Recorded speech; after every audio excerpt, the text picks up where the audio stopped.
Metges del Món, Médicos del Mundo, som una associació de voluntariat que treballem per la defensa del dret a la salut de totes les persones, especialment dels col·lectius més vulnerables.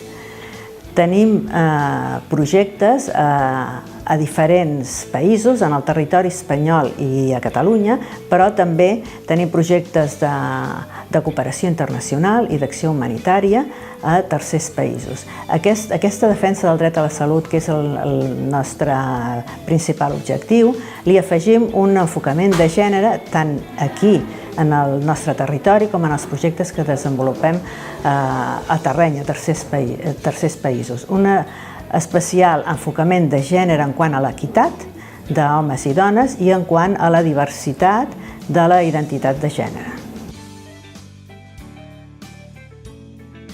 La charla ha estado súper interesante, ha estado muy bien el poder hablar con la gente desde ese punto distendido, de tomarte un té y de explicar lo que estamos haciendo, ¿no?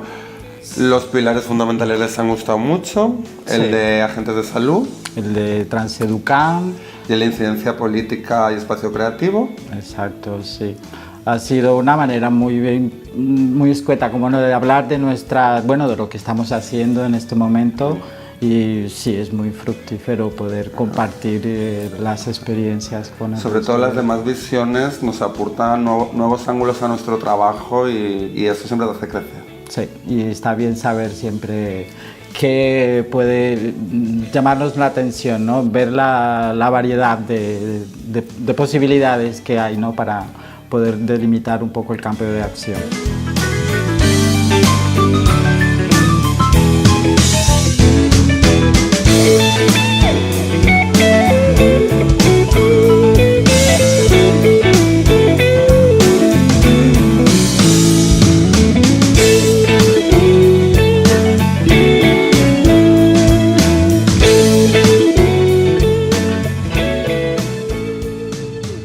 Pride Equality International es una ONG, nosotros estamos trabajando en Barcelona desde 2014 y nosotros tenemos algunos proyectos de defensa de derechos humanos y también nosotros trabajamos con el tema de inmigración y refugio.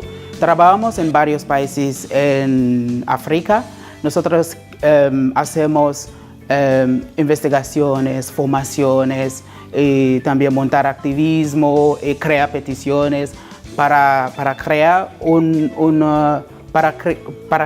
una vida muy mejor de las personas LGBT, incluido, y también nosotros respetamos diversidad, igualdad e inclusión. Hoy nosotros presentamos la situación de las personas LGBT colectivo y también de la sociedad africana, qué tipo de problema tenemos, qué hacemos y también nosotros tenemos que hablar las cosas de actividades de Pride Equality International y también las formaciones, las charlas y también las investigaciones y resultados de las investigaciones, las recomendaciones nosotros tenemos y también nosotros tenemos que crear una compartido con otras entidades en FEMUNTE.